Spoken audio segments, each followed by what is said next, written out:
जिला बनारस में बीरा नाम का एक गांव, जहां पर एक बूढ़ी गोडिन रहती थी जिसका नाम भुनगी था। भुनगी निसंतान थी। पति का देहांत बहुत पहले ही हो चुका था। अकेली बेसहारा भुनगी के पास ना तो अपनी जमीन थी और ना ही अपना घर। भुनगी के जीने का सहारा सिर्फ एक भाड़ ही था। गांव के लोग सत्तू और चने चबाकर गुजारा करते थे, इसलिए भुनगी के पास रोजाना गांव वालों की भीड़ लगी रहती थी।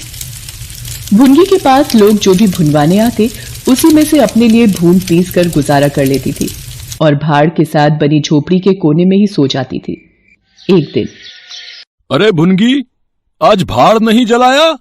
लगता है तुम भूल गए हो भैया, एकादशी और पूर्णमासी के दिन मैं भाड़ नहीं जलाती। इस दिन मेरा उपवास होता है। अरे हाँ, धत तेरे की, मैं तो भूल ही गया था। अब चलो कल ले लूंगा। प्रथा के अनुसार एकादशी और पूर्णमासी के दिन भुनगी भाड़ नहीं जलाती थी। उस दिन वो उपवास रखती थी, पर बाकी दिन भुनगी रोजाना सूखी पत्तियां बटोर कर लाती और दोपहर के बाद भाड़ जलाती थी। भुनगी गांव के जमींदार पंडित उदय भान की जमीन पर रहती थी, इसलिए वो उसका फायदा उठाता था और भुनगी से काम करवाना अपना अधिकार मानता था। इसलिए जमींदार भुनगी से मुफ्त में काम करवाता था। एक दिन, अरे ओ भुनगी, जमींदार साहब ने बोला है जल्दी से ये दाने भून दे और हवेली पर आकर पानी भी भर दे। क्या करूं? अब ये भाड़ बंद करके पहले पानी भरने जाना होगा। हवेली पर पानी भरने में समय लग जाएगा और आज फिर भाड़ बंद रहेगा। जमींदार पंडित उदय भान भुनगी को इसी तरह तंग करता रहता था। चैत्र का महीना चल रहा था और संक्रांति का पर्व था। उस दिन भुनगी के भाड़ पर ग्राहकों की भीड़ थी। भुनगी के पास सांस लेने की भी फुर्सत नहीं थी।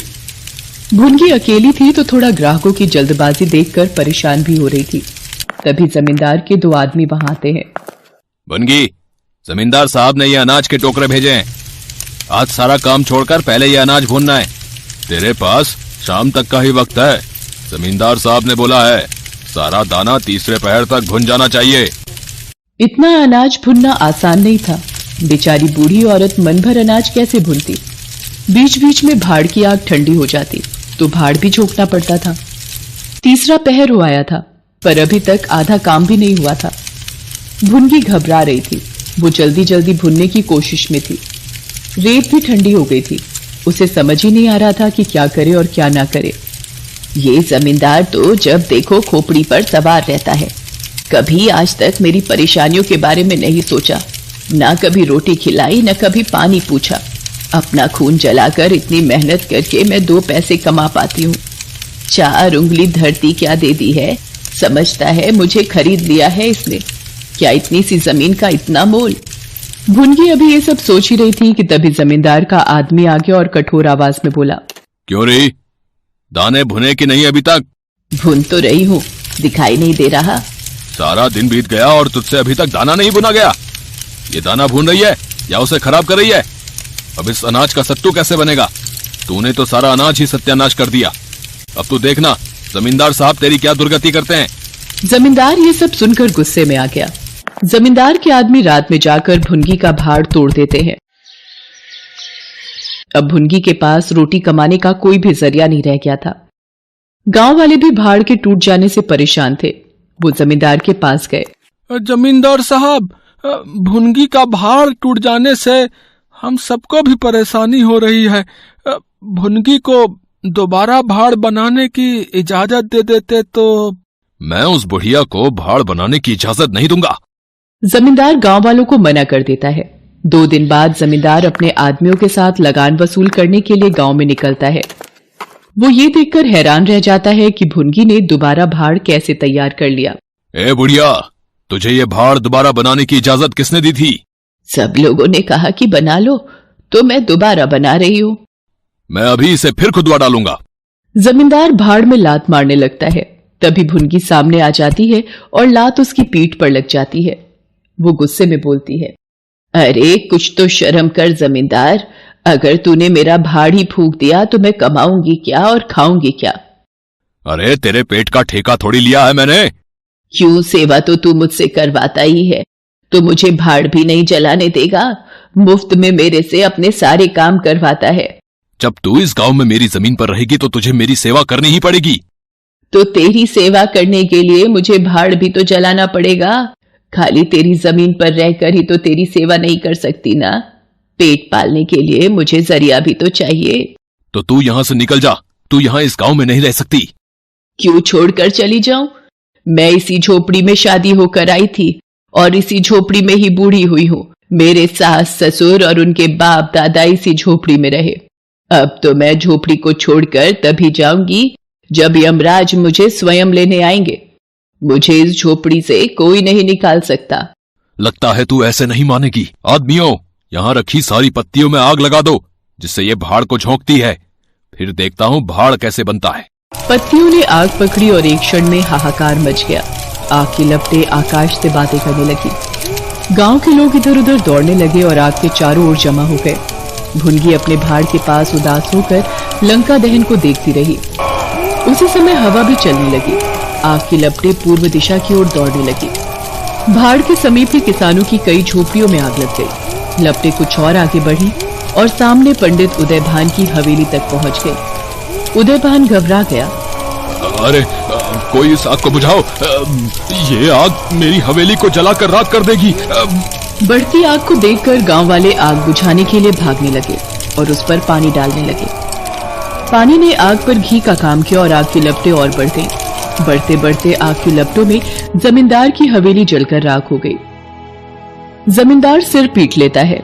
जमींदार समझ जाता है कि उसे अपने किए की सजा मिल चुकी है और आज उसका शोक विलाप भुनगी के दुख से भी अधिक था।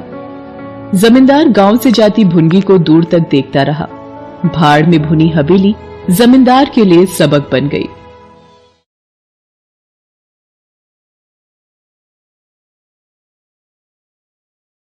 झूरी के पास 2 बैल थे। उनके नाम थे हीरा और मोती। दोनों में बहुत प्यार था। वे नाद में एक साथ मुंह डालते और एक ही साथ मुंह हटाते। झूरी भी उनके चारे पानी का बड़ा ध्यान रखता। वह कभी भी उन्हें मारता पीटता नहीं था। इस कारण दोनों बैल भी झूरी को बहुत प्यार करते थे। एक बार झूरी की पत्नी का भाई गया दोनों बैलों को अपने साथ गांव ले जाने लगा। बैलों को बड़ा आश्चर्य हुआ कि वह उन्हें क्यों और कहां लिए जा रहा है। रास्ते में उन्होंने उसे बहुत तंग किया। मोती बाएं भागता तो हीरा दाएं। किसी प्रकार दोनों को लेकर गया। अपने घर पहुंचा।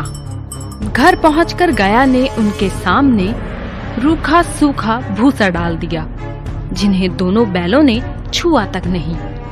रात होने पर बैलों ने वहां से भाग जाने का निश्चय किया। उन्होंने जोर लगाकर रस्सियां तोड़ डाली और भाग चले। सुबह उठकर जब झूरी ने उन्हें थान पर खड़े देखा तो वह सब कुछ समझ गया और प्यार से उन पर हाथ फेरने लगा। परंतु झूरी की पत्नी जल भुन गई। उसने उनके सामने रूखा सूखा भूसा डाल दिया। फिर भी वे खुश थे। अगले दिन गया फिर आया। इस बार वह बैलों को गाड़ी में जोत कर ले चला। रास्ते में मोती की इच्छा हुई कि गाड़ी गड्ढे में ढकेल दे, पर हीरा समझदार था। उसने गाड़ी संभाल ली और जैसे तैसे गया के घर पहुंचे। अब गया ने उनसे बहुत सख्त काम लेना शुरू कर दिया। वह उन्हें दिन भर हल में जोतता और जब तब उन्हें मारता पीटता। वे लाचार निगाहों से एक दूसरे को देखते। गया के घर में एक छोटी लड़की रहती थी। वह बैलों की दुर्दशा देखती तो उसे बहुत बुरा लगता। वह रात को चुपके से उन्हें रोटी खिलाती। दोनों बैल उसके प्यार के आगे अपमान और मार भूल जाते। एक दिन मोती रस्सी तोड़ने का प्रयास कर रहा था कि वह लड़की वहां आई और उसने दोनों बैलों को खोल दिया। दोनों वहां से भाग निकले। थोड़ी देर बाद जब गया को पता चला तो वह भी उनके पीछे दौड़ा, पर उन्हें पकड़ ना सका। अब हीरा और मोती आजाद थे। रास्ते में उन्हें एक सांड मिला। वह उनकी ओर लपका तो हीरा मोती के होश उड़ गए। भागना बेकार था, इसीलिए दोनों ने साहस से काम लिया। सांड ने आकर हीरा पर वार किया तो मोती ने उस पर पीछे से सींगों से चोट की। सांड घबराया, वह किसी एक को तो मारकर कचूमर निकाल देता, पर यहाँ तो दो थे। मोती कुछ दूर उसके पीछे दौड़ा, पर हीरा ने उसे दूर न जाने दिया। दोनों अब बड़े प्रसन्न थे। आगे चले तो रास्ते में मटर का खेत दिखाई दिया। भूख तो लग ही रही थी। हरी हरी मटर देखकर उनकी भूख और भी तेज हो गई। वे खेत में घुस गए मटर खाने। अभी पेट भरा भी न था कि खेत के रखवाले ने उन्हें देख लिया। उन्होंने उन्हें चारों ओर से घेरकर पकड़ लिया और कांजी हौस में बंद करा दिया। हीरा और मोती ने देखा कि कांजी हौस में और भी कई जानवर थे, भैंसे, घोड़े, गधे, बकरियां आदि, सब के सब कमजोर और दुबले पतले। वहां किसी के लिए न चारे का प्रबंध था न पानी का। यहाँ कहाँ आ फंसे, उन्होंने सोचा। रात हुई। मोती ने हीरा से कहा, अगर दीवार तोड़ दी जाए तो बाहर निकलना आसान हो जाएगा। उसने सींगों से दीवार गिराने का प्रयत्न किया। 2-4 चोटों में ही दीवार थोड़ी सी गिर गई। उसका उत्साह बढ़ा तो उसने और जोर से चोटें लगानी शुरू की। दीवार में रास्ता बनते ही पहले तो घोड़े भागे, फिर भैंसे और बकरियां। मोती ने गधों को भी सींग मार मार कर भगा दिया। उसने हीरा से भी भाग चलने को कहा, पर हीरा ने मना कर दिया। सुबह होने पर कांची हौस वालों ने देखा तो उन्हें बड़ा आश्चर्य हुआ। उन्होंने हीरा और मोती को नीलाम कर दिया।